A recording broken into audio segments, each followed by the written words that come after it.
निकाल दे। बता मम्मी को ब्रश लवाई है, हाथ में काट दे, काम का नहीं है।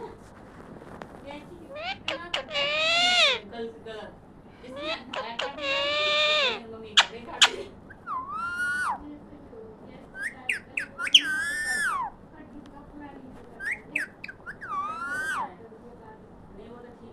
अभी तो यही खराब है।